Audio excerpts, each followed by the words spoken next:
Le Comptoir, le podcast des GBU.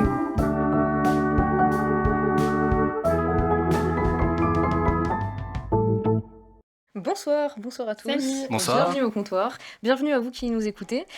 Si vous nous regardez en direct, peut-être que vous le faites, vous pouvez interagir dans le chat sur YouTube. Ça veut dire qu'on discutera avec vous en même temps. Alors nous, ici, on a enregistré un petit peu à l'avance, mais ça va nous permettre d'être avec vous dans le chat.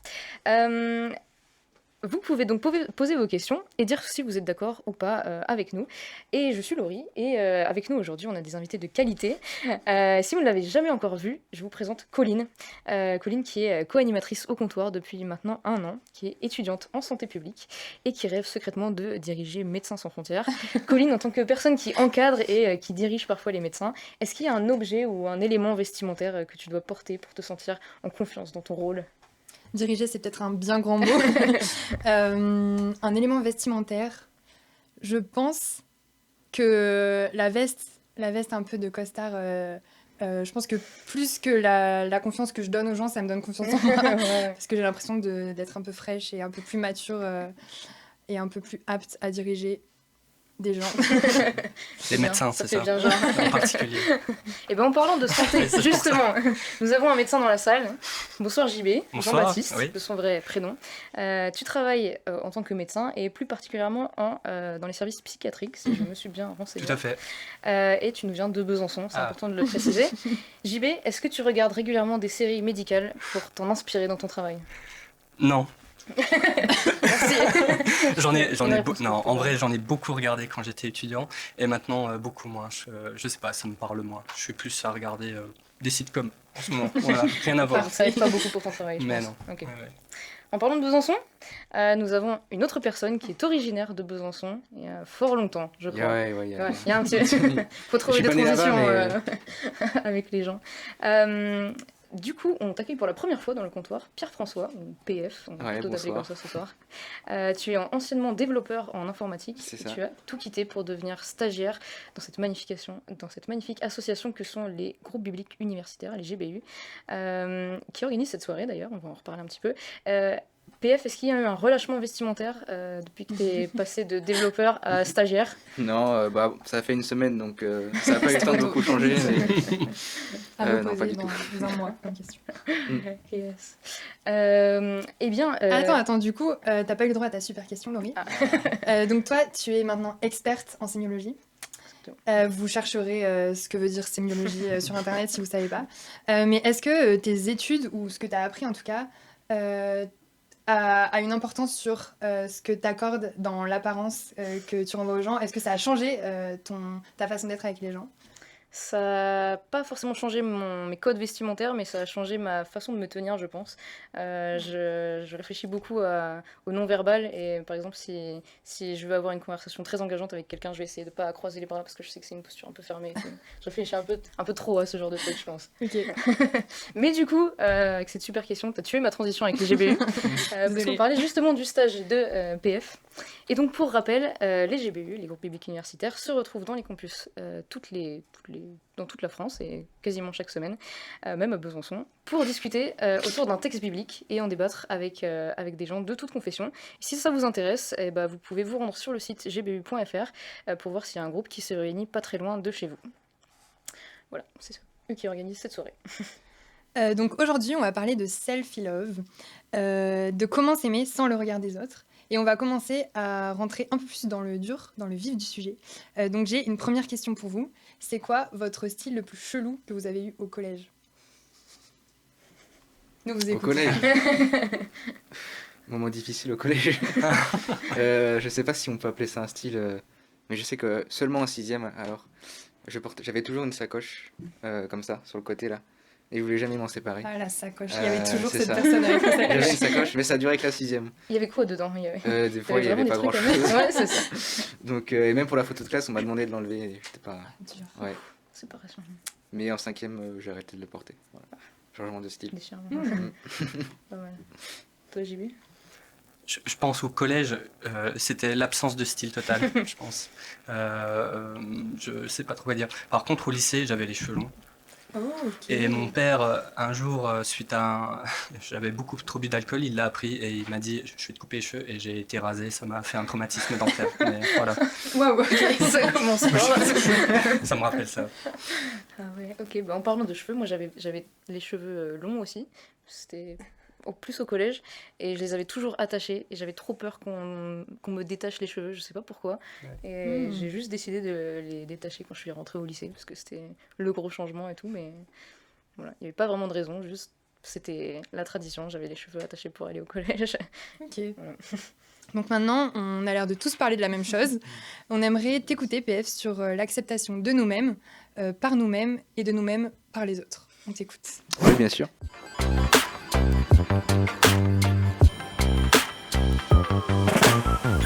Discussion au comptoir. Alors, bien la confiance en soi, c'est un peu toujours la même chose quand on rentre dans un nouveau domaine dans lequel on n'a pas beaucoup d'expérience ou quand on rencontre un nouveau groupe social. On peut facilement reconnaître un manque de confiance en soi devant les autres, devant ce nouveau groupe qui ne nous connaît pas et auquel on a envie d'appartenir. Ça dépend des gens aussi, bien sûr, et ça dépend aussi des moments de la vie. Dans mon cas personnel, je me rends compte qu'arriver dans un nouveau groupe où il y a beaucoup de personnes, je me dis comment est-ce que je peux faire pour briser la glace avec ces gens-là. Est-ce que je peux faire une mauvaise blague, mais au risque que ça les blesse ou que ça les dérange trop? Parce que en plus de les blesser, ça baisserait encore plus la confiance que j'ai en moi à ce moment-là. Donc il faut alors sans cesse que je tienne une balance entre être moi-même et m'adapter au groupe. Je me souviens qu'en 5e, j'avais pas forcément d'amis.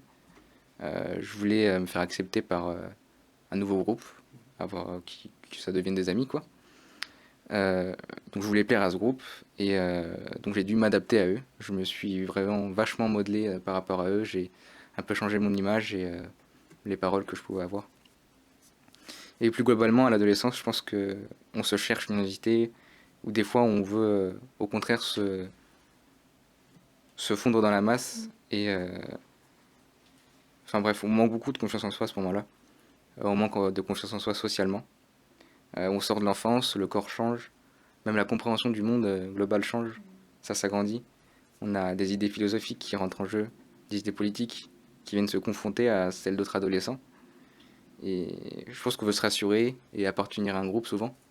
Donc que ce soit plus des gothiques, plus des punks, plus des sportifs. Enfin, il y a beaucoup de groupes différents qu'on peut identifier au lycée ou au collège. Enfin bref, la confiance en soi à l'adolescence, ça peut passer par les apparences.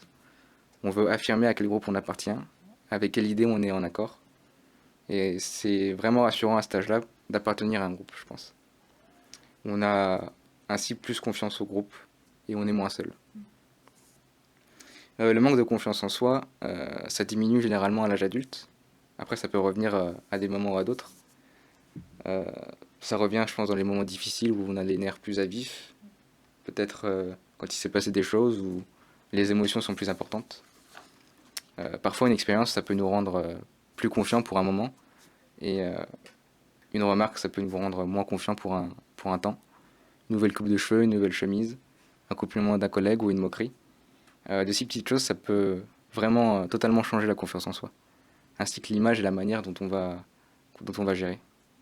C'est mon cas, même si avec le temps, j'apprends à mieux discerner l'importance des retours, de ce qu'on me dit, comment on me voit, à prendre plus de recul sur les paroles des gens, quoi. Je me souviens qu'un jour, on m'a fait la remarque sur le fait que j'avais des kilos à perdre, et sur le fait que j'étais trop mince en me comparant à un squelette. Et donc ces deux remarques, on me les a fait le même jour. Et c'est un peu à ce moment-là que je me suis... C'est ça. Je me suis dit, c'est totalement incohérent. Encore à une semaine ou deux près, le corps il peut changer. Mais là, je me suis dit, ok, en fait les remarques des gens, c'est plus un avis. Et c'est pas forcément un truc à prendre au pied de la lettre. C'est pas une vérité que tout le monde voit et sur laquelle tout le monde est d'accord. En fait, ça je le savais un peu, mais là je l'ai vraiment réalisé. J'avais vraiment un exemple, quoi. Donc voilà, et personnellement je suis passé par pas mal de phases dans ma vie au niveau du style vestimentaire. Je suis passé par des phases où à la base je me fichais totalement de comment je m'habillais, à d'autres phases où je faisais très attention. Je voulais absolument renvoyer une bonne image de moi envers les autres, avoir des vêtements très propres au niveau... Alors pas au niveau de la saleté, mais plus au niveau de la tenue, enfin des vêtements jolis, quoi, c'est ce que je veux dire par propre. Puis après je me suis dit que le regard des autres, je m'en fichais, alors je suis retourné à une phase où... Avec des vêtements pas propres. Avec des vêtements très propres, mais pas forcément de ce qu'on pourrait appeler joli. Et puis je suis dans une nouvelle phase aujourd'hui, et depuis un moment, je m'habille un peu comme je veux, comme je trouve joli. Du coup, moi, je pense que je m'habille bien. Mais du coup, c'est vachement plus agréable parce que quand on me fait des compliments, bah, ça fait vraiment plaisir parce que c'est mes goûts. Et on pourrait penser que les critiques font plus mal, mais comme je l'ai dit, avec le temps, j'ai appris à prendre du recul sur ce qu'on me disait. Enfin, quoi qu'il arrive, on souhaite avoir confiance en soi, ou plutôt laisser penser qu'on a confiance en soi, quitte à parfois ne plus être soi-même, quitte à porter un masque. Comme on dit, les apparences sont trompeuses. Ce que l'on reçoit de quelqu'un, ça peut être très différent de qui il est vraiment. Si beaucoup de gens portent un masque en société, je pense que c'est pour ne pas être critiqués vraiment sur qui ils sont. Parce que ça fait mal d'être critiqué et attaqué sur qui on est. On veut être aimé, alors on agit en conséquence aussi. Mais les gens qui nous apprécient, est-ce qu'ils nous apprécient vraiment pour qui on est? Ou est-ce qu'ils aiment plutôt le masque qu'on veut bien porter devant eux? Est-ce qu'ils seraient déçus s'ils voyaient qui on était vraiment sous ce masque? Est-ce qu'ils arrêteraient de nous aimer? Je souhaite être à l'aise en société. Est-ce que je dois appartenir à un groupe? Est-ce que je dois me rentrer dans un moule, ou au contraire, est-ce que je dois me différencier à l'extrême? Est-ce que je dois être moi-même? Ou est-ce que je dois changer de masque en fonction de ce qui m'entoure?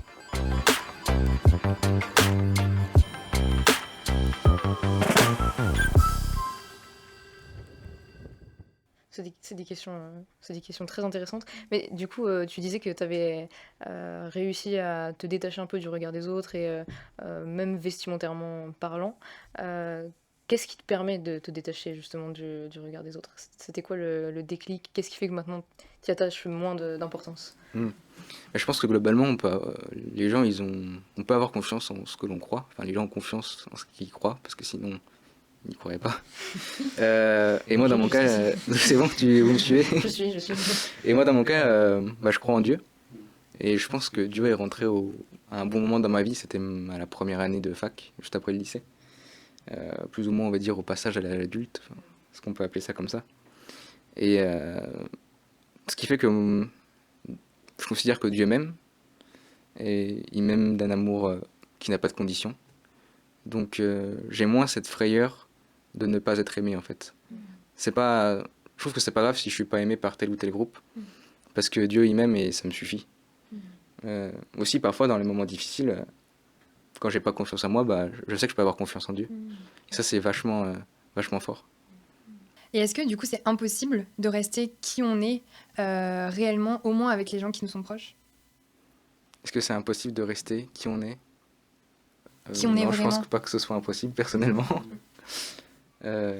Surtout avec les gens qui nous sont les plus proches. Peut-être que, quand je disais tout à l'heure qu'on portait un masque en fonction des groupes, Ouais. Je parlais en général et peut-être plus au début, ou quand on n'est pas encore assez à l'aise avec le groupe. En tout cas, moi, personnellement, je sais qu'au début, je parle pas beaucoup avec les gens, mais au bout de quelques mois ou années, dans les groupes, ça peut être long, en fonction des groupes. Je pense qu'on peut être plus à l'aise et petit à petit enlever le masque. Après, ça dépend des gens, ça dépend des groupes. Et je pense que c'est totalement lié à la confiance en soi aussi. Ok. Un avis, JB, sur la question? Ouais, simplement pour rebondir, mais je suis d'accord avec ce que disait PF. Moi, j'ai réussi à m'ouvrir. Tu parlais de la famille ou des amis proches, mais il y a des choses que j'ai mis beaucoup de temps à oser même leur dire, même si je les considérais comme proches, parce que j'avais peur du regard qu'ils pouvaient avoir là-dessus, et est-ce que ça allait changer la relation. Mais je pense que c'est une chance de pouvoir avoir des personnes à qui on a pu tout dire, entre guillemets, et avec qui on se sent vraiment... avec qui on est vraiment ce qu'on est, quoi, je dirais. Ouais. C'est peut-être pas donné à tout le monde de pouvoir se sentir autant en confiance.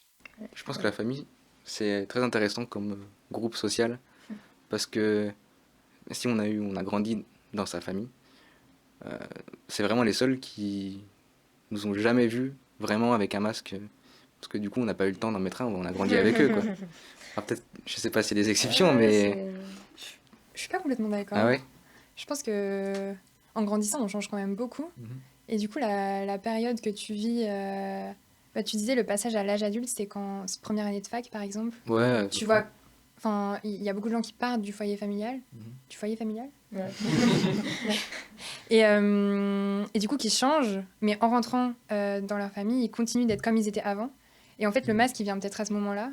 Mais du coup, Ah oui, qui ok, on je est, vois. est-ce que c'est seulement la personne qu'on était au tout début? Ouais. Ou est-ce que c'est aussi les changements? Ouais, et c'est ce que tu disais, PF, on porte des masques parfois en fonction des groupes dans lesquels on est.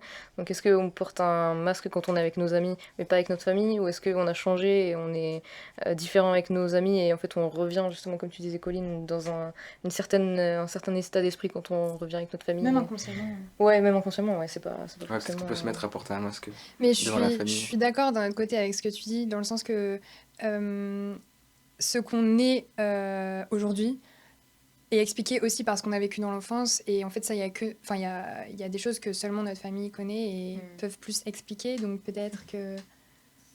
Ouais, je sais pas. Il y a un peu des deux, ouais. T'as parlé aussi du fait de s'accepter parfois à travers le regard positif des gens. Et ça me fait un peu penser au film Barbie. Je sais pas si vous l'avez tous vu, mais Non, j'ai dit tu n'as pas vu Barbie. Mais en gros, dans le film Barbie, Ken il se sent exister et avoir de la valeur à travers le regard positif que Barbie a sur lui et à travers l'amour de Barbie.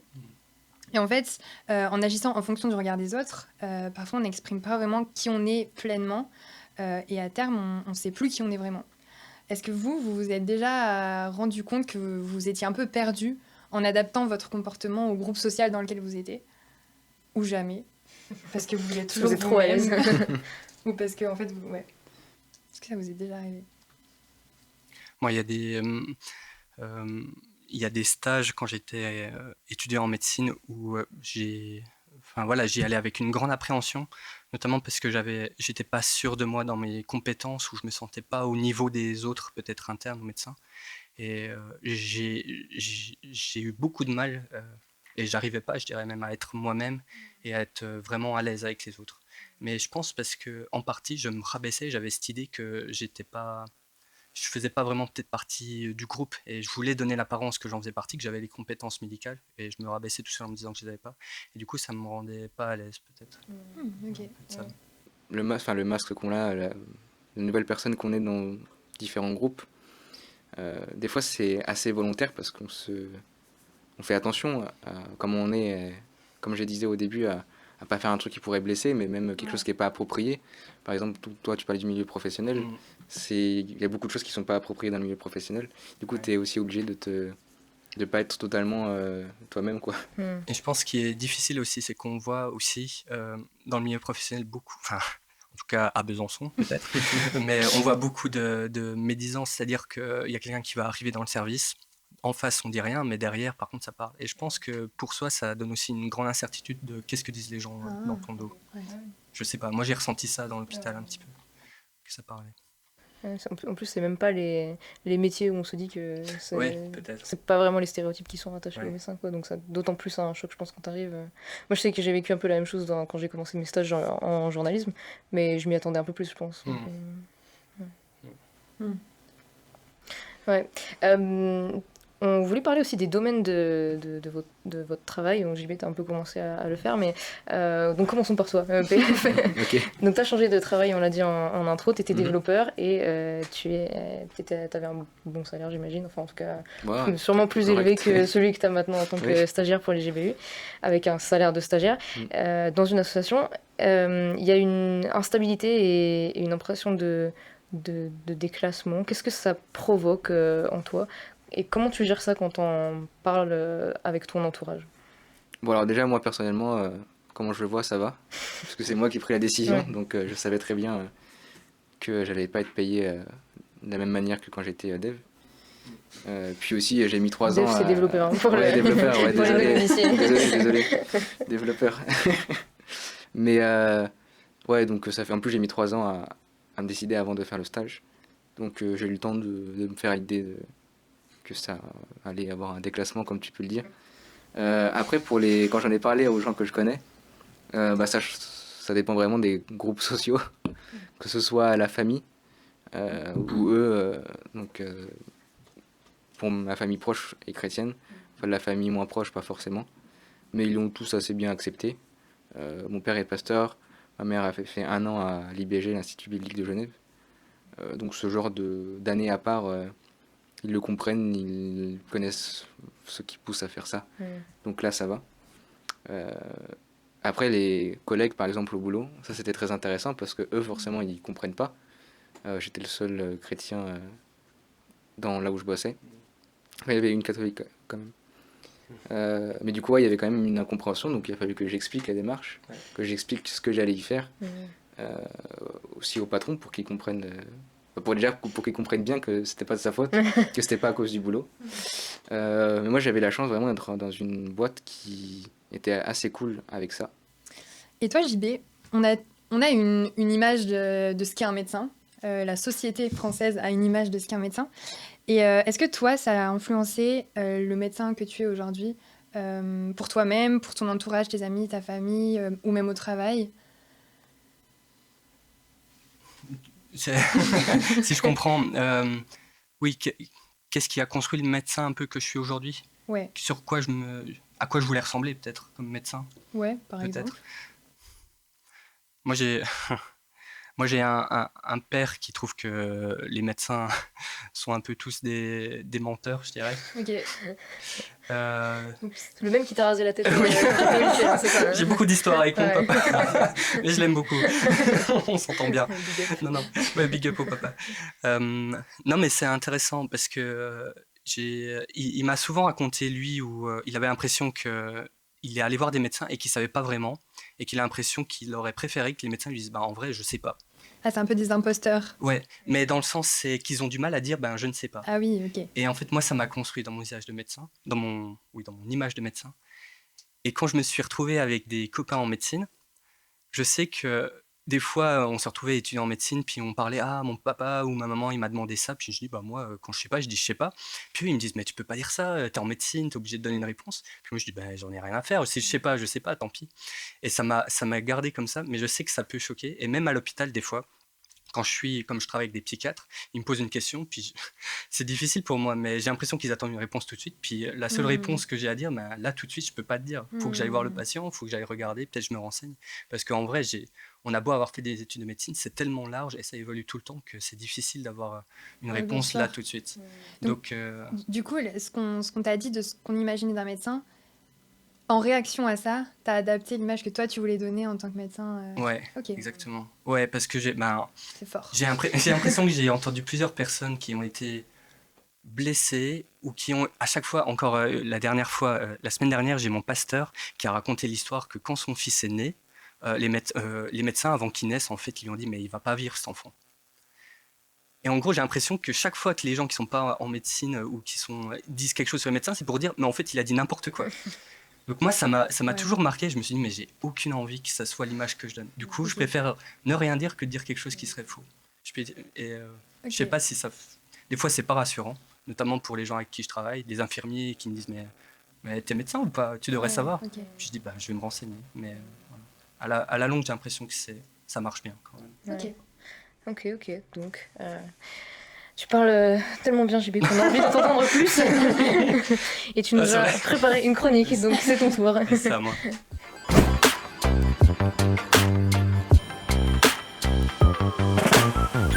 Discussion au comptoir. Comment avoir confiance en soi? Comment s'aimer sans le regard de l'autre? Moi, j'ai pensé. Comment s'aimer sans se sentir jugé, peut-être par l'autre? Moi, ça m'a fait penser à 3 choses. La première, je me suis dit, si on veut s'aimer sans le regard de l'autre, c'est trop difficile de vivre avec le regard de l'autre qui te juge. Ben, le plus simple, c'est de vivre seul. Et je sais pas vous, mais moi, j'aime bien regarder. J'ai trouvé une youtubeuse sur internet que j'aime bien et ça me fait toujours rêver. Elle est partie s'installer en pleine forêt et elle vit toute seule dans sa cabane et tous les jours, elle va dehors, elle voit des levées de soleil fabuleux, elle fait son jardin et je me dis, mais c'est trop bien comme vie, quoi. Elle est tranquille, peinard, personne pour l'embêter. Bref, ça. C'est- Moi aussi, ça me... Et du coup, moi, je regarde ça, je suis trop bien. Mais j'ai quand même réfléchi en faisant cette chronique, parce que je me suis dit, c'est peut-être pas la solution, d'autant plus que c'est YouTube, c'est peut-être juste une apparence. Et en vrai, moi, dans ma réalité, quand je vois mes patients, quand je vois des personnes qui sont vraiment seules, eh ben, elles ne sont pas très épanouies en vrai. Elles sont plutôt à être tristes et souvent il y a des problèmes de dépression. Donc je me dis, la solitude, s'aimer sans le regard de l'autre, être seul, ça marche pas en fait. On a besoin les uns des autres. Bon, dommage peut-être pour certains. Du coup, deuxième idée, je me suis dit, s'il faut comment s'aimer, je dirais malgré le regard de l'autre. Le regard de l'autre qui peut être bon parfois sur nous, ça nous fait du bien des fois d'avoir des encouragements, mais des fois ça peut être dur aussi. Et ça nous arrive souvent, ça nous fait nous sentir mal, ça nous décourage, ça nous touche, ça nous complexe. Mais j'ai encore réfléchi. Tant de réflexion. Moi, personnellement, quand je me sens pas bien, je fais un truc, c'est que je me pose un coup. Quand j'y arrive. Des fois, je reste couché sur mon canapé à regarder des séries pour oublier mon mal-être. Mais d'autres fois, j'arrive à me dire, bon, prends le temps, je me calme et je me dis, faut peut-être pas que je rejette ce sentiment, mais il faut que j'essaie de le comprendre, en fait, tout simplement. C'est un peu de l'introspection que je fais. Et en fait, quand je fais ça, ça me permet de me dire, mais si je suis pas bien avec ce que l'autre m'a dit, c'est peut-être qu'il a raison aussi, c'est peut-être que j'ai des défauts. Ça me remet en question en fait. De commencer à réfléchir, ça te sort un peu de ton orgueil, ça te fait être moins égocentrique et je pense que ça apporte beaucoup à toi et aux autres aussi. Des fois, tu n'es pas bien, mais finalement, ça va faire du bien aux autres. Bon, après, je dis pas que c'est facile de faire ça. Moi, j'y arrive pas souvent. Mais bon, je trouve que c'est encore plus difficile des fois de garder toute cette angoisse qu'on a en nous que plutôt des fois de la poser sur la table et puis d'essayer de la mettre à plat pour pouvoir avancer. Bon, ça c'était ma deuxième idée. La troisième, finalement, des fois j'ai l'impression que la plus grande difficulté, c'est pas que les autres nous jugent ou qu'on se sent jugé par l'autre, mais c'est que finalement ils sont dans le vrai et nous on aime plus ce qu'on est. Et je trouve que voilà, la confiance, l'estime que j'ai en moi, quand je m'aime plus, c'est parce que j'ai l'impression d'être une mauvaise personne, d'avoir fait quelque chose de mal. À mes yeux, finalement, mais aussi aux yeux des autres. Et pour seul, je peux pas rester comme ça non plus. Ça va pas, sinon, j'en sais rien, je reste chez moi tout le temps et puis finalement, je reste déprimé, j'en sais rien. J'ai besoin de me relever, comment faire ? Soit j'arrive tout seul, ça m'arrive. Comme je vous l'ai dit, je prends le temps de méditer. Et il y a un passage qui me parle souvent, qui est dans la Bible, au début de la Bible, qui dit « Pourquoi es-tu irrité ?» Et je me le dis à moi, « Pourquoi es-tu irrité, Jean-Baptiste ? Pourquoi ton visage est-il abattu ?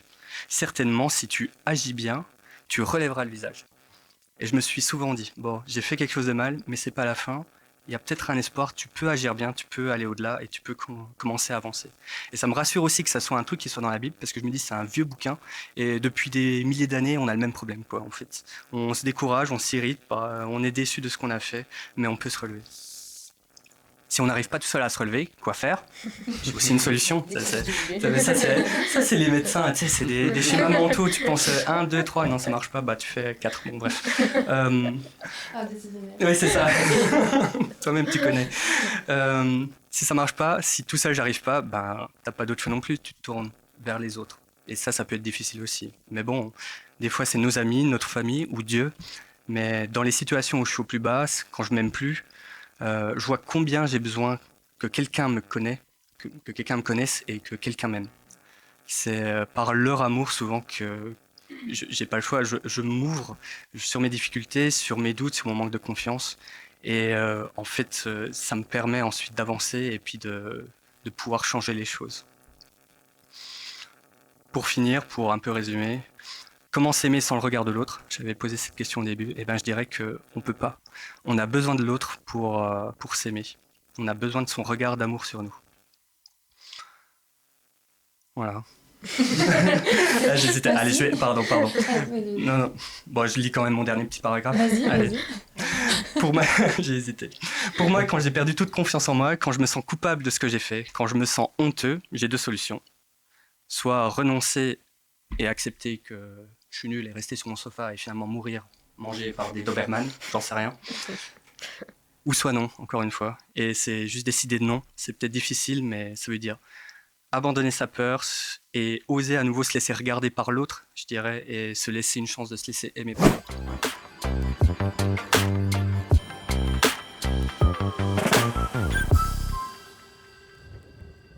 Donc la comparaison, elle peut être bonne et parfois apprendre à nous rendre humbles.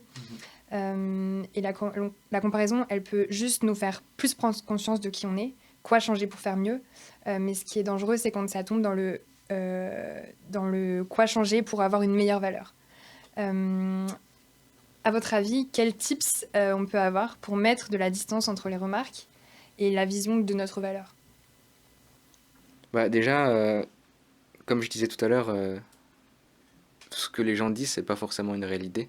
C'est pas forcément, c'est un avis. Donc déjà, si c'est, moi je prends rarement les remarques quand c'est une par-ci par-là. Ok. Je pense que c'est plus important quand vraiment beaucoup de gens disent la même chose. Mhm. C'est-à-dire que bah, y a un problème quelque part, Ok. tout le monde est d'accord. Donc c'est peut-être à moi de me remettre en question. Donc je pense qu'à ce moment-là, Mhm. il faut se remettre en question aussi et pas dire tout va bien tout le temps. Mais ouais, je pense qu'avec le nombre de remarques et l'importance de la remarque, on peut facilement voir si c'est soit une remarque donc soit du second degré, soit une blague, soit un avis, soit de la jalousie.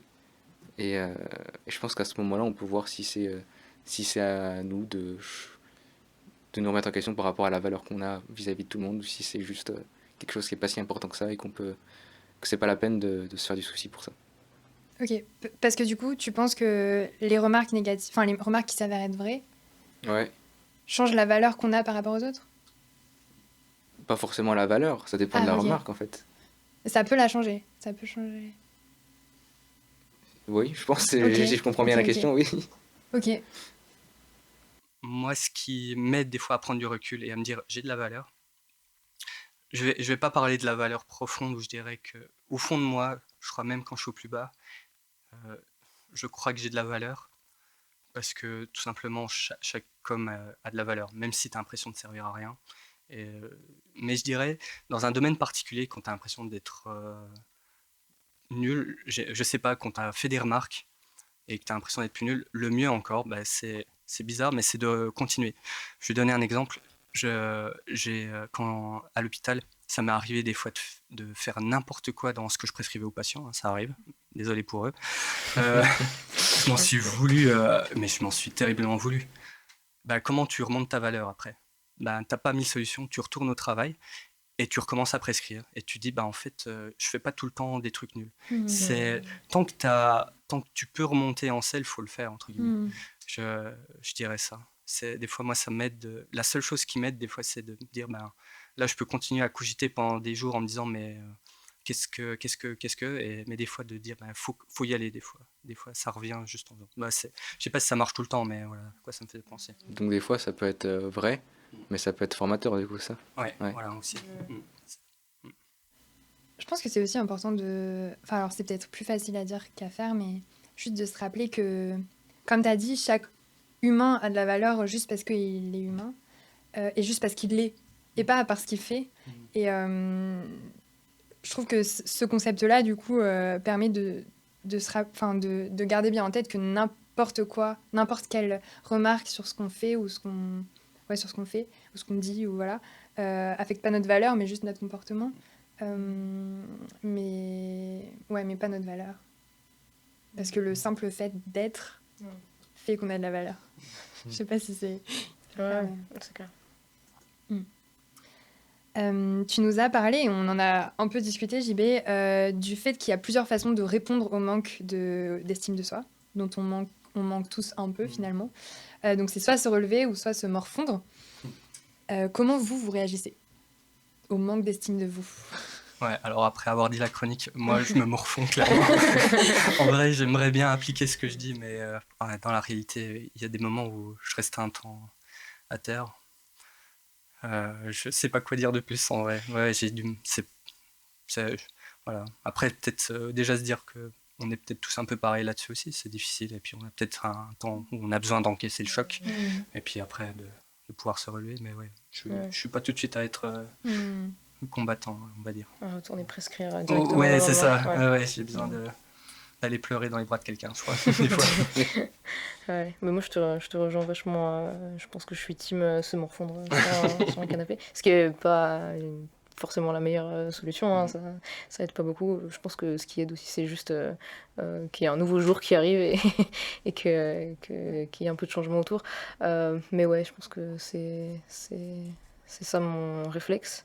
Et effectivement, en fait, le fait d'être entouré aussi, d'avoir des gens autour de soi qui posent des questions et tout, ça aide à, à remonter la pente. Et puis l'idée de savoir aussi, c'est vrai que comme PF, moi je suis chrétienne, et le fait de savoir que, d'être sûr en fait que, comme tu disais, parce qu'on est et parce que juste on existe, on a de la valeur, bah c'est difficile quand on a l'impression d'avoir moins de valeur que les autres, mais en fait d'essayer de vraiment faire une réalité, cette réalité que tout le monde a la même valeur, même si tu es handicapé et même si tu fais Des champions du monde.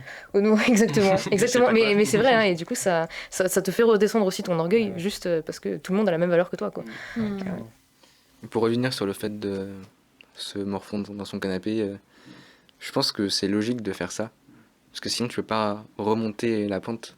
En fait, tu peux pas remonter la pente si t'as pas pris conscience vraiment. Enfin, si t'as pas eu dans ta tête un souci, quoi. Si t'as pas de souci, bah t'as pas besoin de remonter la pente, en fait. Donc, je pense que c'est logique de réagir comme ça. Moi, je réagis comme ça aussi. Quand ça va pas bien, je suis vraiment... chez moi, je me dis, ok, qu'est-ce qui va pas, machin. Et je suis vraiment triste. Et puis, c'est ça qui permet de se relever et de... Ouais, moi, ça me parle ce que vous dites parce que... moi, je pense que je me morfonds pas, moi, je fuis. C'est comme si on m'avait jamais rien dit et que ça avait jamais affecté. Et en fait, je pense que la remise en question est du coup beaucoup plus longue à venir, qu'il faut qu'on me le dise beaucoup de fois pour qu'on me dise ah oui, peut-être quand tu ferais mieux de te morfondre, en fait, c'est ça. Enfin, ça me fait pas du tout envie quand je vous entends parler. Mais en fait, c'est cool, hein, en fait, la conséquence, si c'est de vraiment prendre conscience du problème, c'est peut-être pas plus mal, quoi. Et je pense que lié au fait d'essayer de prendre conscience du problème, c'est aussi nécessaire de prendre aussi des temps seuls. Tu disais, JB, qu'on ne pouvait pas vivre seul de n'importe où, quoi. Mais prendre du temps aussi seul pour réfléchir à ce qu'on nous a dit et pas juste fuir sur les réseaux sociaux en écoutant toujours de la musique. Moi, c'est aussi un de mes réflexes quand justement j'ai pas envie de me morfondre. Et la technique de la fuite, c'est genre je vais faire tout sauf passer du temps avec nous pour réfléchir à ce qu'on m'a dit ou à ce que j'ai ressenti. Mais en fait, c'est juste que ça décale le problème. Et je pense qu'on passe pas assez de temps seul avec nous-mêmes. Maintenant, on va t'écouter, Laurie, pour la chronique biblique que tu nous as préparée.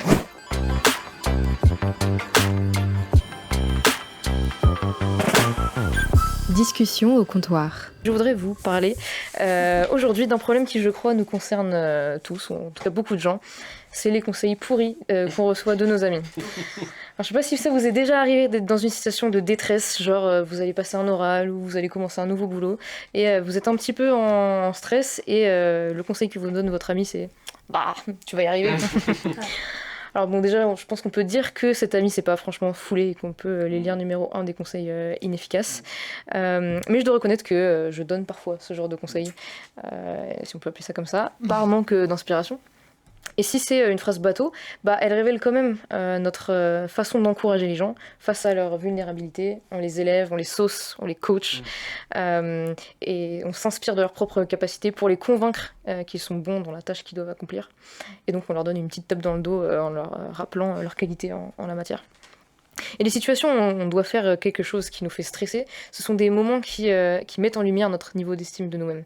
Alors c'est pas parce qu'on stresse pour un oral qu'on a une mauvaise estime de nous-mêmes, mais si on a une mauvaise estime de manière générale, ça peut se voir particulièrement dans ces moments-là. Et donc on va voir un exemple concret d'une personne qui avait pas beaucoup d'estime d'elle-même dans la Bible, dans quelques instants. Je fais un peu de teasing. Mais avant ça, il serait intéressant de dire les termes. C'est lié à quoi l'estime de soi ? Et la réponse à cette question est large, et je vais donc prendre un biais, celui de la psychologie, et je vais me baser sur un article de Nicole Guédonné, qui est pédopsychiatre à l'Institut Montsouris. Et pour elle, l'estime de soi, ça repose sur 2 fondations principales, le sentiment d'efficacité personnelle et le sentiment d'avoir de bonnes relations. En fait, c'est lié au soi émotionnel, et donc ça n'a pas grand-chose à voir avec les capacités subjectives qu'a une personne. C'est la valeur qu'une personne se donne, à quel degré elle se voit comme précieuse, comme quelqu'un qui vaut la peine et qui mérite des efforts. Mais pour se sentir significatif aux yeux des gens, qu'est-ce qu'il faut faire du coup? Et pour se sentir significatif, il faut s'être senti comme une personne significative aux yeux de ceux qui nous ont élevés. Et ça montre que l'estime de soi, c'est lié à quelque chose qui est externe à nous, et ça s'acquiert dans les interactions personnelles et dans les réactions des autres à ce qui vient de nous. Donc il y a un lien entre estime de soi et la fameuse théorie de l'attachement dont on parle beaucoup en ce moment, et qui dit que si chaque fois qu'un enfant si chaque fois qu'un enfant a été dans la détresse, les personnes qui l'élèvent ont répondu de manière adéquate à ses besoins, c'est-à-dire rapidement et avec la volonté d'apporter du réconfort et de la consolation, et l'enfant il développe 2 images mentales, une image de l'autre comme digne de confiance et disponible, sur qui on peut compter pour trouver de l'aide, et une image de soi digne d'intérêt, ayant de la valeur et digne d'être aimé, puisque même en situation de détresse et de vulnérabilité, on a toujours répondu à l'enfant. Mais du coup, la bonne question, c'est... Enfin, la bonne question. Une de mes questions, c'est est-ce qu'on a toujours une bonne estime de soi quand on a acquis ça, ou est-ce que c'est que quand on réussit? Et est-ce que si on est obligé de toujours réussir pour conserver, est-ce qu'on est obligé de toujours réussir pour conserver une image positive de soi? Et si vous répondez oui à cette deuxième question, c'est peut-être qu'on vous a pas autorisé à sentir que vous aviez toujours de la valeur, même quand vous avez dit non, quand vous vous êtes plaint, quand vous avez exprimé de la colère ou une envie d'opposition. Et pour les gens qu'on dit insécures, il y a un cycle de renforcement négatif qui s'installe. Plus on restreint ses besoins, on les cache, on les exprime pas, plus le parent, ou ce qu'on appelle le caregiver, félicite. L'enfant il est accepté, il est reconnu, mais au prix d'une amputation de ses besoins. Et pour maintenir sa propre estime de soi au regard du caregiver, il faut qu'il écrase ses propres besoins, il faut qu'il se montre fort et qu'il réussisse.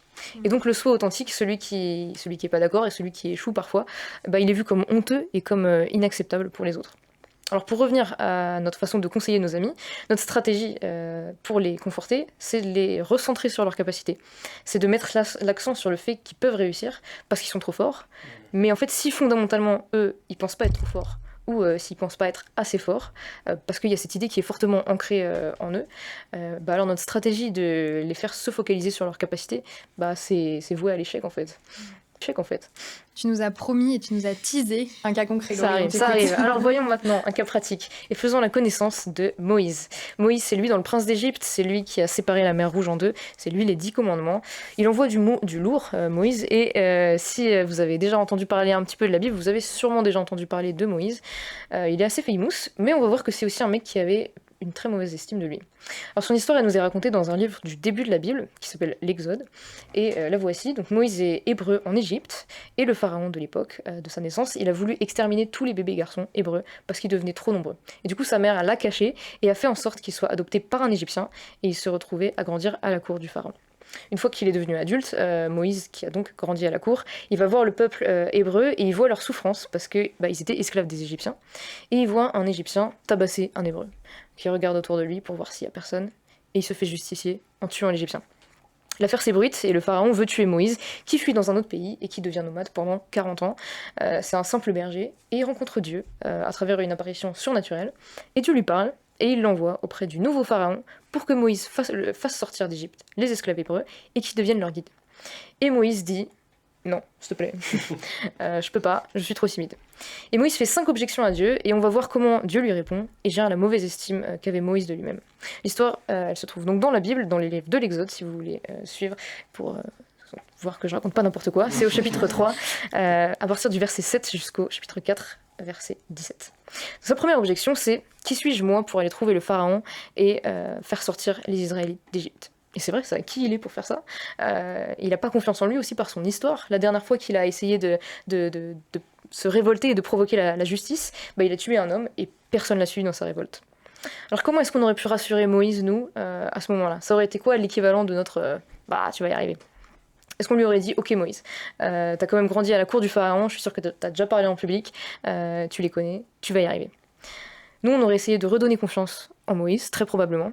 Mais Dieu, il utilise une stratégie qui est bien différente. Moïse lui demande « Qui suis-je, moi ?» Et Dieu lui répond « Je serai avec toi ». Et il lui répond pas à son manque d'estime de lui-même en disant que c'est un mec super cool. Il lui dit qu'il sera pas seul et que c'est Dieu qui sera avec lui. Sa deuxième objection, c'est « Qui es-tu, toi ?» Ce à quoi Dieu répond qu'il est éternel et qu'il a conclu une alliance avec les hommes. Et c'est pas un Dieu un peu lointain qui choisit par-ci par-là de faire coucou aux hommes, c'est un Dieu qui est en interaction avec l'humanité et qui s'est engagé. Et aussi, et lui dévoile tout son plan et tout ce qui va se passer avec le pharaon. Et ça a de quoi rassurer. Si on connaissait l'avenir et si on savait que ça allait bien se passer, bah on n'aurait plus peur. Mais pour Moïse, ça suffit pas, et il a encore des objections. Donc sa troisième objection, c'est « et si on me croit pas, et si on m'écoute pas ?» Et là encore, Dieu le brosse pas dans le sens du poil, mais il lui donne des moyens concrets de se faire entendre. Il lui fait faire des miracles, il transforme un bâton en serpent, et il lui fait faire 2 autres signes miraculeux. Il sait que Dieu sera avec lui, il connaît tout son plan, il a des preuves par des miracles que les gens vont l'écouter, mais Moïse pense toujours qu'il n'a pas la capacité de faire cette lourde tâche. C'est un bon, ça. Et du coup, sa quatrième objection, c'est « je sais pas parler et j'ai pas les capacités ». Ce à quoi Dieu lui répond « mais c'est moi qui t'ai créé, c'est moi qui ai créé ta bouche, donc je te dirai ce que tu devras dire et je serai avec toi ». Mais encore une fois, Moïse le sent pas et il désespère et il n'a pas vraiment de 5e objection si ce n'est « s'il te plaît Dieu, envoie quelqu'un d'autre ». Il pense que quelqu'un d'autre sera meilleur pour cette tâche que lui. Et Dieu, il se met en colère à ce moment-là, non pas parce que Moïse n'a pas confiance en lui, mais parce qu'il n'a pas confiance en Dieu qui lui donne tous les moyens de réussir. Dieu lui donne alors une solution, il va parler à son frère, au frère de Moïse, Aaron, qui sera porte-parole. Non, Dieu va parler à Moïse, et Moïse va parler à Aaron, son frère, qui transmettra ses paroles au peuple, et donc Dieu, il sera avec les 2 hommes. Et le problème de Moïse, c'est qu'il centre son problème sur lui-même. Et on ne sait pas quelles étaient les relations de Moïse avec son caregiver, mais les réponses de Dieu sont étonnantes, parce qu'il décentre Moïse de lui-même pour le recentrer sur Dieu. Et il lui dit « tout va bien se passer, parce que je serai avec toi ». Il lui dit qu'il est puissant, qu'il est créateur, et qu'il est en faveur des hommes. Et en fait, Dieu, il se met dans la position d'un caregiver, une personne en qui Moïse peut avoir entièrement confiance, dans le fait que il l'abandonnera pas, en fait. Et c'est bien beau, ton exemple de Dieu qui réconforte un homme, un messager que lui a choisi. Mais aujourd'hui, nous, comment on peut se servir de ça ? Et comment savoir si Dieu nous aime, nous, personnellement, et comment il peut encore être avec nous aujourd'hui ? C'est ça la question. Mais pour répondre, je vais laisser directement parler la Bible, qui dit dans le livre de Romains, au chapitre 8, verset 31, « Que dire de plus ? Si Dieu est pour nous, qui se lèvera contre nous ? Lui qui n'a même pas épargné son propre fils, mais l'a livré pour nous tous, comment ne nous donnerait-il pas aussi tout avec lui ? Qui accusera encore les élus de Dieu ? Dieu lui-même les déclare justes. Qui les condamnera ? Christ est mort, bien plus. Il est ressuscité. Il est à la droite de Dieu et il intercède pour nous. Qu'est-ce qui pourra nous arracher à l'amour de Christ ? La détresse ou l'angoisse ? La persécution ou la faim ? La misère ? Le danger ou l'épée ? Verset 36 que je saute. Mais dans tout ça, nous sommes bien plus que vainqueurs par celui qui nous a aimés. Oui, j'en ai l'absolue certitude, ni la mort, ni la vie, ni les anges, ni les dominations, ni le présent, ni l'avenir, ni les puissances, ni ce qui est en haut, ni ce qui est en bas, ni aucune autre créature, rien ne pourra nous arracher à l'amour que Dieu nous a témoigné en Jésus-Christ, notre Seigneur. Nos parents, nos caregivers, ce sont des humains, et même s'ils font de leur mieux, ils sont pas parfaits. Et pour certains, et par certains, en vrai, j'entends une très très large majorité, ils n'ont pas donné toutes les bases pour avoir une estime de soi, et on se sent parfois obligé de pas être authentique pour être accepté des autres.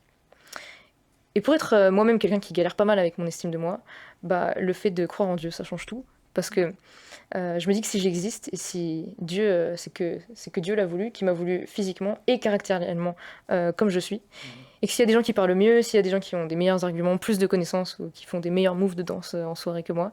Personne fait. Je sais, merci. Et ma valeur, elle dépend quand même pas de ça, même si je fais les meilleures danses, pas de moves de ma vie. Et ouais, j'ai un Dieu, un caregiver qui m'aime au point d'avoir envoyé Jésus, son fils, pour donner sa vie pour moi. Et l'estime de soi, c'est relationnel. Et si la prochaine fois que vos amis vous disent être dans la détresse, vous essayez plutôt de leur dire, même si t'es nul, même si tu te plantes, je serai quand même ton ami. Je pense que ça donnerait pas mal confiance en fait.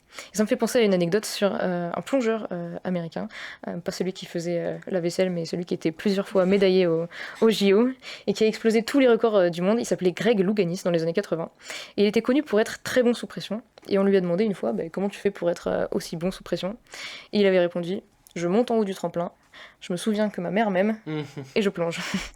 Et il y aurait beaucoup à dire sur lui, et on sait d'ailleurs qu'en fait il avait été adopté, et grâce à cet amour de sa mère pour lui, c'est comme s'il était libéré. Il plonge, et peu importe s'il se plante, même s'il fait un plat, il sait que sa mère l'aime.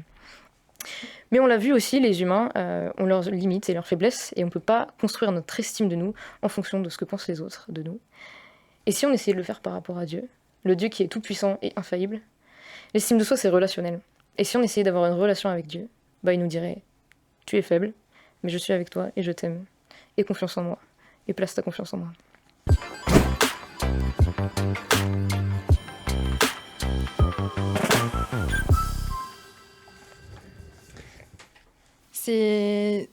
C'est drôle parce qu'en t'écoutant, au tout début, tu as parlé du fait de saucer nos amis, parfois à tort. Et la première chose que je me suis dit, c'est... Bah, en fait, non, saucer nos potes ou se saucer soi-même parfois, ça nous fait prendre confiance dans des capacités que parfois on n'a pas. Mais en fait, c'est pas forcément négatif parce que ça nous pousse à faire des choses qu'on n'aurait pas de faire et parfois on expérimente des nouvelles choses ou on se rend compte de capacités dont on n'avait pas conscience. Et en fait, après, je me suis dit, ouais, mais en fait, du coup, c'est des mensonges qu'on se dit. et je me demande si... Enfin, du coup, je suis un peu perplexe sur est-ce que c'est toujours une mauvaise chose de saucer nos potes ou est-ce que des fois, ça peut être un bon moyen de leur donner confiance. Ouais, bah, je pense que c'est effectivement à nuancer. Mais dans le cas où parfois on n'a pas une juste valeur de nos propres capacités. Et tu disais que des fois c'était des mensonges, que des fois on te dit ouais mais si tu vas y arriver, alors qu'en vrai t'en as aucune idée de si la personne va y arriver, si elle passe un oral et qu'elle est pas forte à l'oral, t'en as aucune idée de si elle va y arriver. Mais c'est vrai que parfois en fait le manque d'estime de soi, ça peut avoir pour conséquence justement qu'on n'ait pas une juste valeur, une juste vision de nous-mêmes. Et du coup, c'est quand même utile quand on est un ami d'une personne dans cette situation-là, de lui rappeler aussi ses capacités juste pour la remettre à son niveau. Quoi. Okay. Qu'est-ce que vous en pensez? Moi, je vois pas du tout ça comme un mensonge, en tout cas. Okay. Parce qu'en fait, je pense que quand quelqu'un te dit tu vas y arriver, ça veut pas dire qu'il va y arriver. Pour moi, c'est juste un encouragement, en fait. Ok.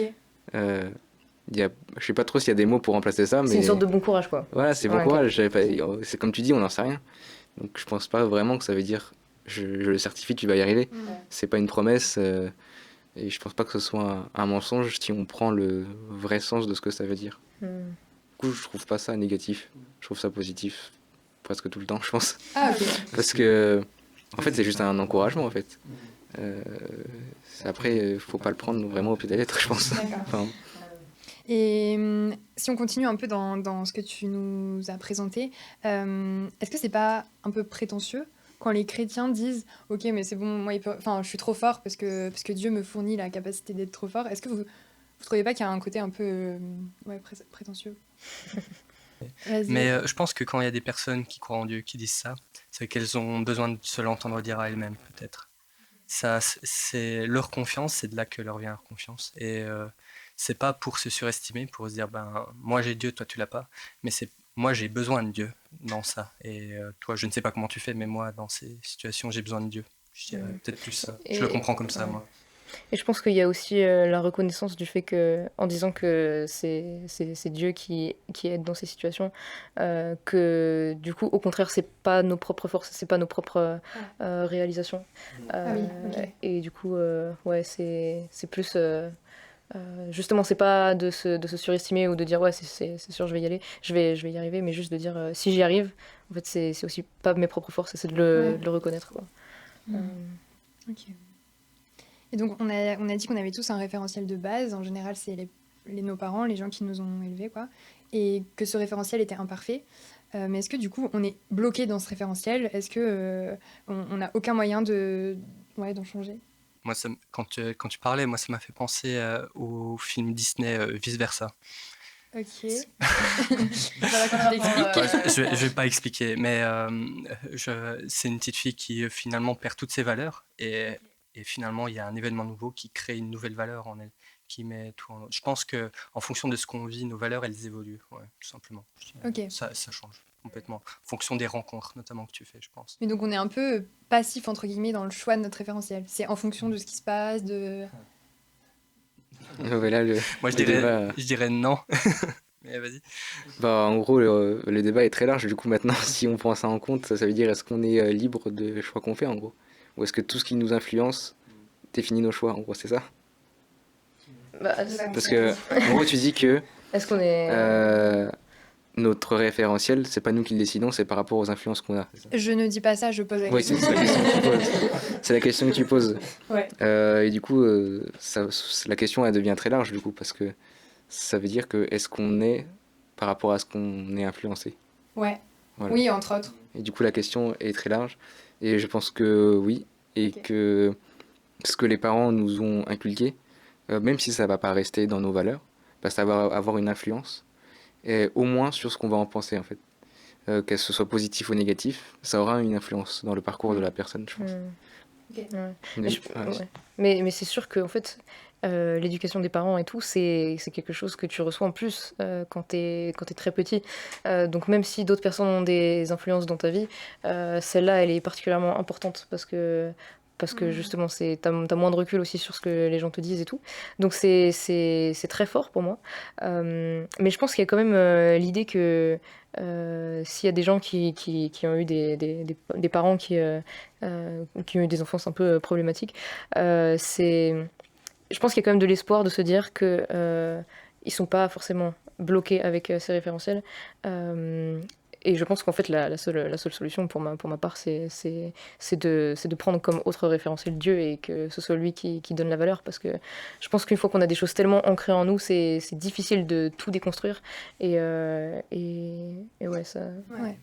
On voit que même là-dedans, avec l'exemple que tu nous as donné, en tout cas Moïse, on voit qu'il y a besoin de beaucoup d'argumentation pour qu'il change de référentiel. Et enfin, on voit que c'est quelque chose qui n'est pas instantané, quoi. Enfin, si je comprends Oui, c'est ça. bien, c'est Ouais. progressif. Et en fait, Moïse, il change pas instantanément d'avis. Il dit même à Dieu, non, finalement, on voit quelqu'un d'autre. C'est sûr que moi, j'ai pas la capacité. Et en fait, Moïse, il sert pendant des années et des années à Dieu. Et en fait, sa relation change au fur et à mesure. Et il devient de plus en plus convaincu de l'amour de Dieu pour lui et donc de son plan pour lui. Et oui, c'est pas quelque chose qui se fait instantanément. Même si j'imagine que parfois ça peut, hein, mais parfois ça prend du temps. Et, ouais. Ok.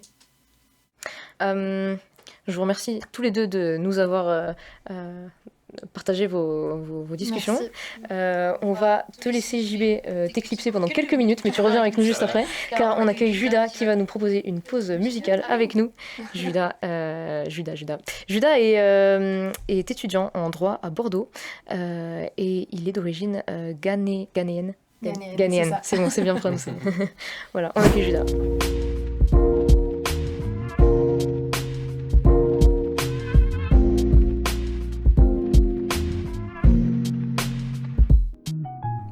Bon, si beaucoup est comme toi, on a notre chanson aujourd'hui qui s'appelle L'estime de soi. Merci beaucoup à Luc Barowska, à Francis Barrett, son frère, et aussi à Matteo. C'est intéressant. Dans une langue qui n'est pas à moi, mon cœur, je m'adresse à toi. Un étudiant de la loi, parfois manquant dans sa foi. Au miroir, je vois un roi. Au même temps, je ne peux pas croire dans la personne devant moi. Tout le monde va dire, mais quoi? Quand je lève ma tête, mon cœur m'embête, mon âme m'embête. Souvent, j'ai l'air de sourire, au fond j'écris, c'est pour ça que j'ai pris. Qui suis-je pour que tu t'inquiètes pour moi, malgré comment le monde me voit? Qui suis-je pour que malgré mes fautes et soucis, je sente mon cœur s'adoucir? Donc aux autres je tourne mes yeux, cependant je n'étais pas mieux. Et s'ils trouvent que je suis trop vieux, ou s'ils pensent que je ne suis pas sérieux, finalement chacun a son Dieu, parfois c'est un monstre dangereux. Donc finalement à ces cycles vicieux, à tes standards je dis adieu. Et quand je lève ma tête, mon cœur m'embête, mon âme m'embête. Quand j'ai l'air de sourire, au fond j'écris, c'est pour ça que j'ai pris. Qui suis-je pour que tu t'inquiètes pour moi, malgré comment le monde me voit? Qui suis-je pour que malgré mes fautes et soucis, je sente mon cœur s'adoucir? Parfois je me sous-estime, Mais parfois je me surestime par rapport à mon ego.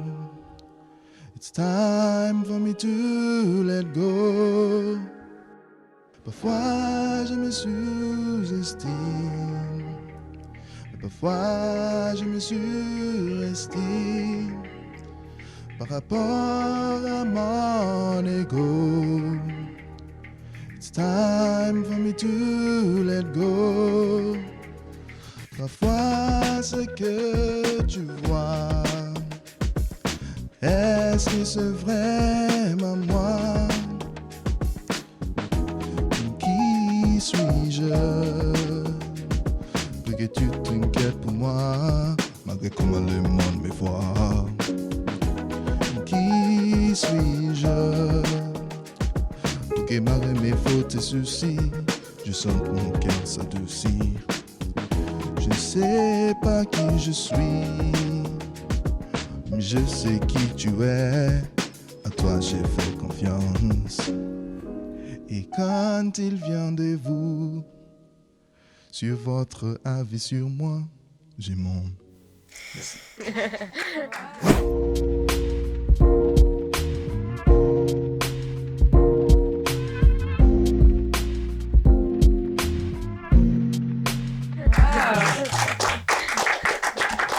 Merci Judas.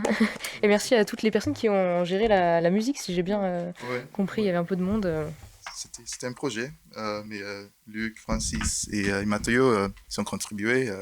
Luc beaucoup et Francis et Matteo un peu sur les paroles. Mais oui, c'était un bon projet. Bah justement, je voulais te poser la question de comment est-ce que tu avais construit cette musique. Bon, c'est toi qui m'as motivé. Je sais. On s'est croisés, ça fait 2 semaines. C'était un camp GBU, l'association qui fait le podcast déjà. Et j'avais envie de faire un projet de musique. C'était sur les thèmes de la sagesse. J'avais quelques amis qui m'ont aidé. Et tu as appris que ça s'est passé. Et tu m'as dit, mais est-ce que tu veux faire quelque chose sur les thèmes de l'estime de soi, sur self-love? On a commencé notre chanson. On a eu quelques soucis avec ça. Pour moi, c'était difficile déjà de me mettre dans ces thèmes parce que je pense pas à ça. Je parle de ça tout le temps, mais je l'applique pas vraiment à moi. Et voilà, j'ai choisi des paroles assez simples. Luc a fait le loop. Pour lui, c'était lié, et plutôt dans les vibes, c'est le mot qu'il a utilisé, les vibes du thème. Et oui, voilà, on est arrivé sur ça. C'est un questionnement sur soi, et les discussions qu'on a dans nos têtes parfois. Et oui. Ouais, justement, comment ça t'a inspiré ce thème, puisque tu dis que c'est pas forcément quelque chose auquel tu réfléchis souvent, même si en fait c'est quand même présent dans ta vie. Comment t'as trouvé l'inspiration pour ces paroles Oui, c'était dans les textes d'Exode avec moi. oui. C'est pour ça que vous avez entendu Qui suis-je plusieurs fois. Et je me suis dit, mais d'où vient ma confiance et mon estime de soi, de ma réputation, mais pas du point de vue des autres, mais pour moi en fait. D'où est-ce que je tire ma confiance? Et pourquoi est-ce que je sais ça? Pourquoi est-ce que pour moi c'est valable? Et oui, c'était ces genres de questions que je me suis posées sur ces thèmes. Et bon, vous avez entendu finalement à la fin que pour moi l'inspiration c'est Dieu, mais c'est quand même difficile de jouer avec ces thèmes. Et justement, à la fin de ta chanson, tu dis « Mais je sais qui tu es, à toi je fais confiance ». Et ça rejoint un peu ce que disaient Laurie et PF aussi, que la confiance, elle vient aussi dans la connaissance de qui est la chose ou la personne en qui on va avoir confiance. Et ça me fait penser à un épisode qu'on a déjà fait, le petit moment de promo. C'était l'épisode sur la connaissance, la gestion de la connaissance. Et Maëlys nous parlait de la sagesse selon la Bible et qu'elle venait avec la connaissance de qui est Dieu. Mais vous pouvez aller l'écouter si vous voulez en savoir plus. Tu as aussi parlé du fait de se surestimer, que parfois tu te surestimais, parfois tu te sous-estimais. Est-ce que, selon vous, c'est aussi, la surestime, c'est aussi un manque de confiance en soi, d'estime de soi? Oui, ça peut être la source en essayant de compenser pour un manquement d'estime de soi. On peut se pousser avec notre ego de se voir différemment pour pouvoir fonctionner dans la société. Et finalement, c'est juste une manifestation d'une sous-estime de soi. Ça peut l'être, oui. Parfois aussi, c'est juste l'arrogance. On ne sait pas, on ne voit pas que les autres sont peut-être mieux que nous dans d'autres domaines. Et quand je dis mieux, pas nécessairement au niveau de la personne, de l'individuel, mais au niveau peut-être des compétences. Et ça peut être un souci quand tu as ton ego en check par des moments réels. En fait. Et je pense que c'est de toute façon un même problème avec le manque d'estime de soi, c'est juste le fait d'être centré sur ce qu'on sait faire ou ce qu'on sait pas faire. Et du coup, en fait, c'est toujours un peu problématique que ce soit un manque ou un trop-plein parce que juste on est centré sur nous-mêmes, quoi. On te remercie, Juda, pour ta participation. C'était trop cool de t'avoir avec nous. Et c'était très, très beau, très artistique. Merci. À la prochaine, peut-être. Merci. Allez, on va repartir. Bienvenue à JB qui est revenu parmi nous pour la conclusion de cet épisode par des effets spéciaux magiques. Incroyable. Avant de conclure cet épisode, on aimerait vous poser la question de ce que vous avez retenu. Est-ce qu'il y a quelque chose qui vous a marqué dans cet épisode? JB, PF, même Colline. Je sais pas qui veut commencer. Je sens bien que PF va commencer. Je peux commencer, oui. Déjà, dans ta chronique, j'ai appris un truc, Loïs, c'est que les plongeurs, c'était pas forcément les gens qui faisaient de la plongée. C'était des gens qui plongeaient, et c'est pas pareil. Ouais, parce C'est que pas non moi. plus ceux qui font la vaisselle. C'est ça. Mais d'ailleurs, ce qui était trop bizarre, c'était que quand t'as dit plongeur, et qu'après t'as parlé de pression, je me suis dit, il y a un jeu de mots, mais en fait non, parce que c'est vraiment les gens Non, qui pas du sautent. tout. Je pensais pas avoir fait tant de jeux de mots dans cette partie. Ouais. Et c'est ce que t'as retenu. Ouais, C'est non. clair. C'est parfait. Plus C'est une heure Plus d'épisode. sérieusement, j'étais assez contente du partage de JB, voir que au final, sur certains trucs, j'étais pas tout seul. Et sinon, j'étais content du passage un peu biblique parce que j'avais pas vraiment pris Moïse de ce point de vue-là, enfin, cette partie de l'histoire de ce point de vue-là, donc très content de ça et des discussions qu'on a pu avoir.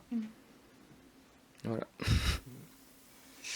Ouais, moi j'ai bien aimé aussi, enfin ce que je retiendrai effectivement c'est, j'ai bien aimé la façon de dire dans ta chronique quand tu disais que l'estime de soi, je crois, c'est se sentir significatif aux yeux de ceux qui nous ont élevés. Je trouve que c'est assez vrai finalement.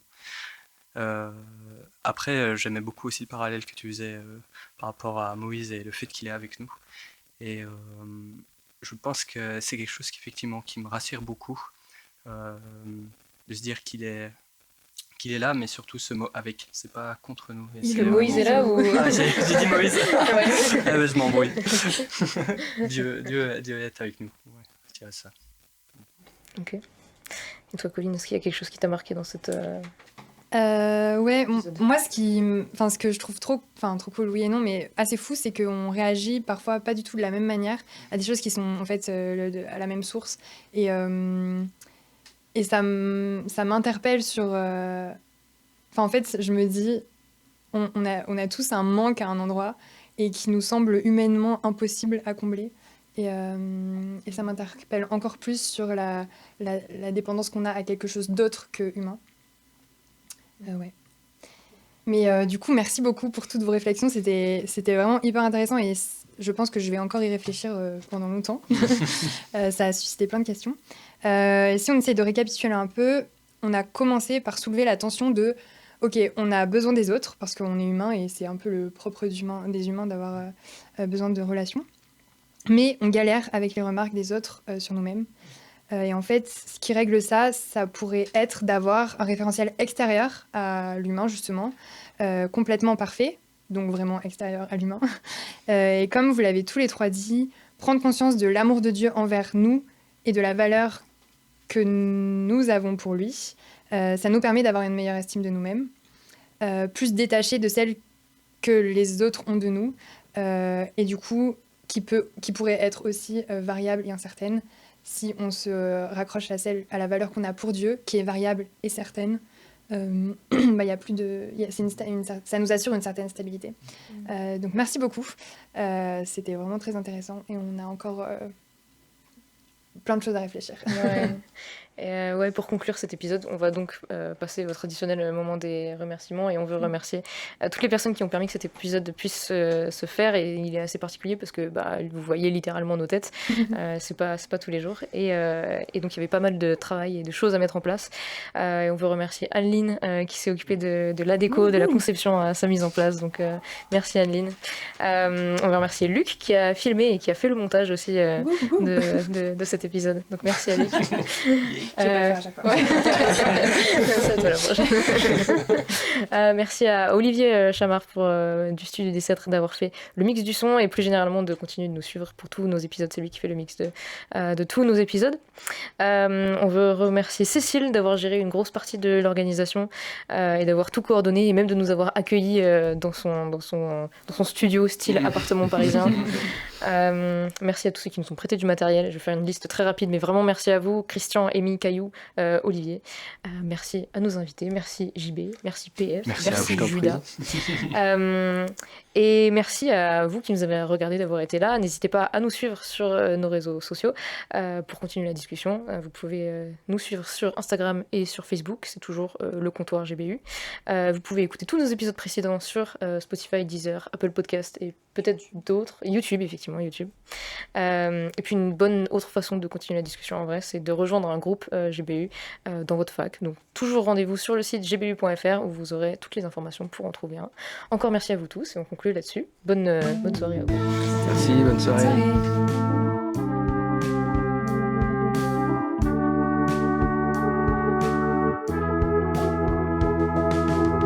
Le comptoir, le podcast des GBU.